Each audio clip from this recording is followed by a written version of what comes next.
la oportunidad de conversar con ustedes. La doctora Tovar y el doctor Miranda me han dado 4 preguntas para discutir la teoría feminista y los derechos humanos en que tengo interés.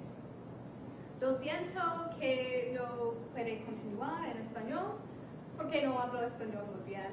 Lo siento. So to the first question. The main contribution of Cornelius Castoriadis to contemporary feminist theory. There are many ways in which Castoriadis can contribute to contemporary feminist theory, from the philosophical to the anthropological, the psychological, the epistemological, and the political.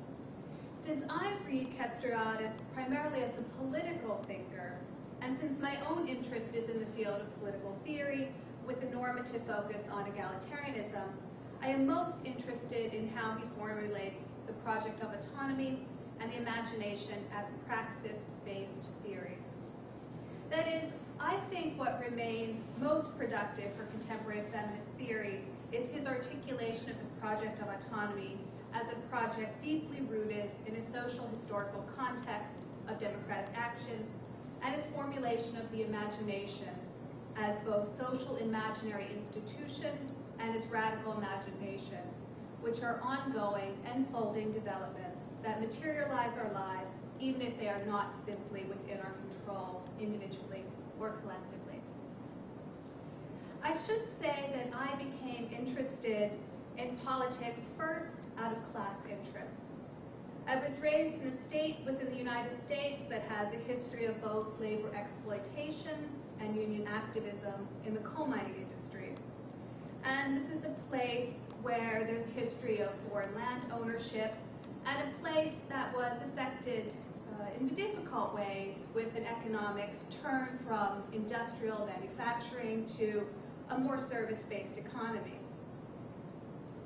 So, however, through experiences and study, I became interested in how class interest intersects with race and gender.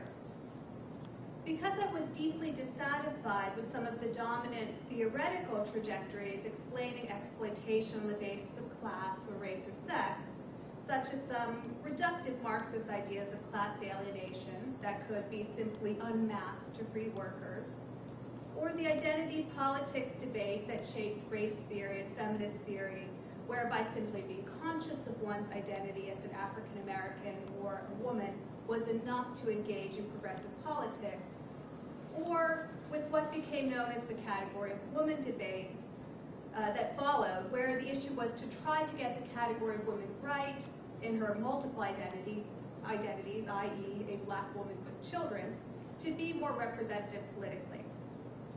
That is, because of my dissatisfaction with the reductive quality of explaining social exploitation and the simplistic view of liberation as throwing off false consciousness and thus oppression, I became interested in theories that could capture more complexity and the agency of individuals even within degrading conditions. Post-structural theories appeared to be one way to capture social complexity and offer a political critique attuned to the fluidity of power. However, despite my appreciation of post-structural theories that attended to the micro-political effects of power, I've worried that many of these ideas lacked a critical fulcrum from which to criticize inegalitarian politics of a deeply materialist nature.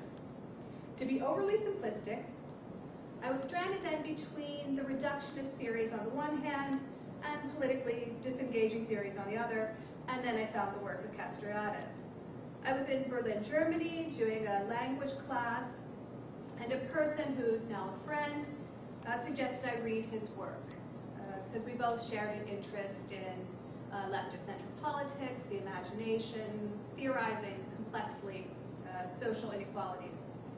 When I got back to the States, I proposed this topic as part of my dissertation, and my advisor supported it. So I began to work through some of his ideas in the context of feminist theory and then later human rights theory. Castoriadis' work, as is well known, emerges as a critique of determinism. Such determinism hinders the project of enjoying freedom, understood as the project of autonomy. When he defines autonomy as the capacity to give oneself one's own laws, he means that not in the sense of the isolated will of some individual, or the old version of the liberal, masculine individual who denies his bodily dependency on others.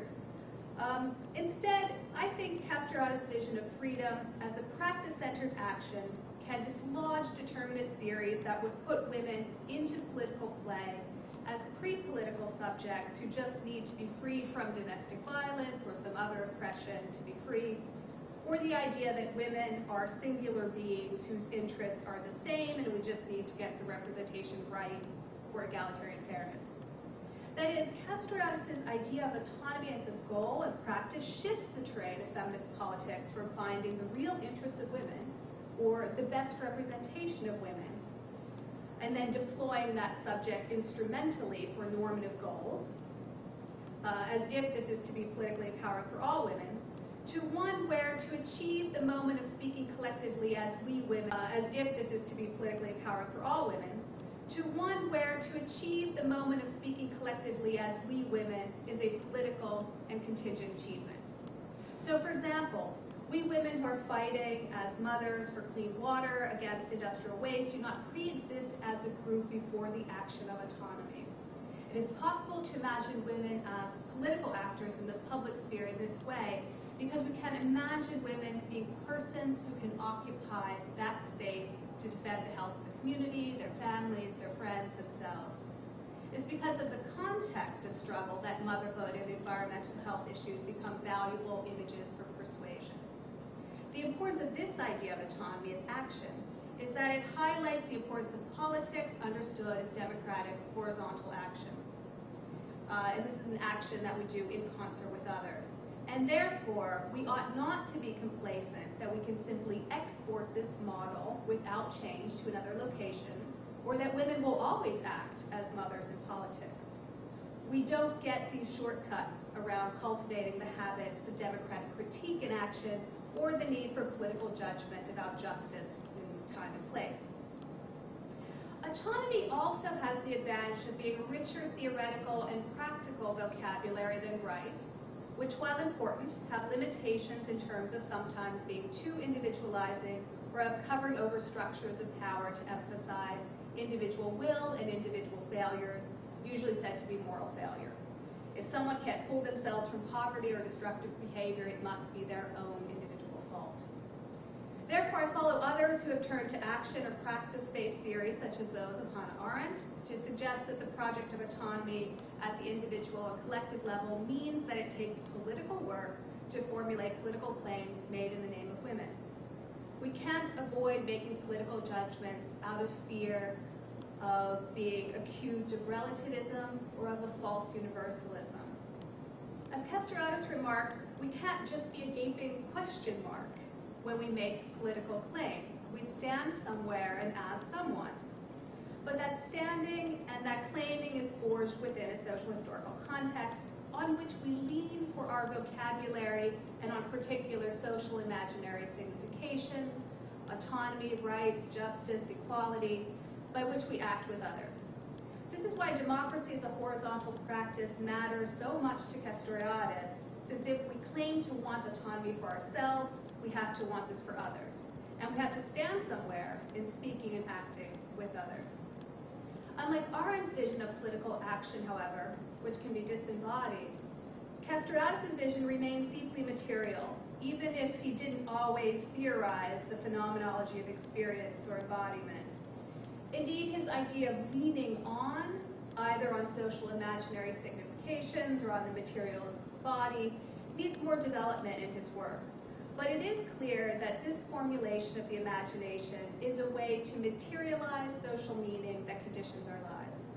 In this way, we can elucidate, to the wonderful term Castoriadis uses, as opposed to the fantasy that we can fully explain the world to ourselves. Indeed, that would be hubris. But we can elucidate the ways in which social imaginary significations hinder women's progress, whether through positive law or through cultural desires.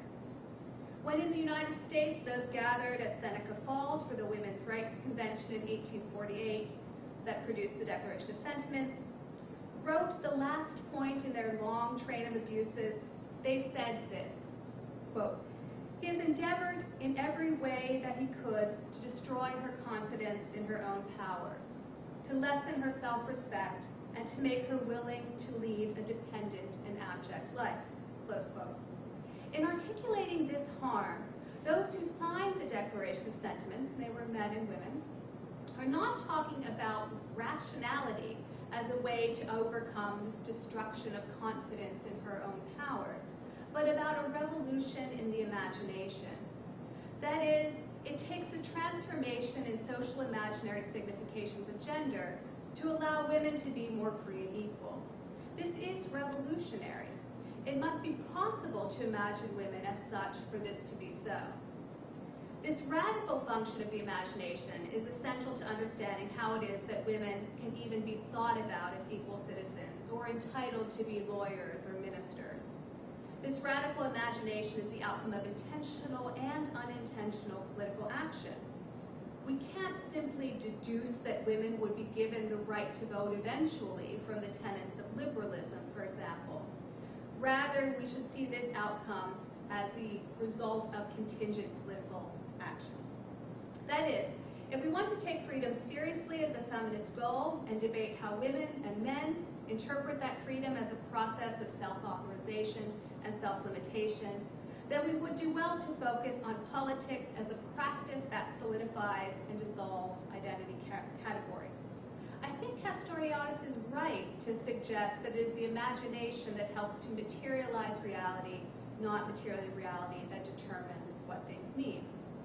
We might also, if time allowed, discuss how to talk about social imaginaries in the plural, which I think we can do, such as a masculinist imaginary or racist imaginary, and how these imaginaries can hide power and privilege. But to move on to the second question,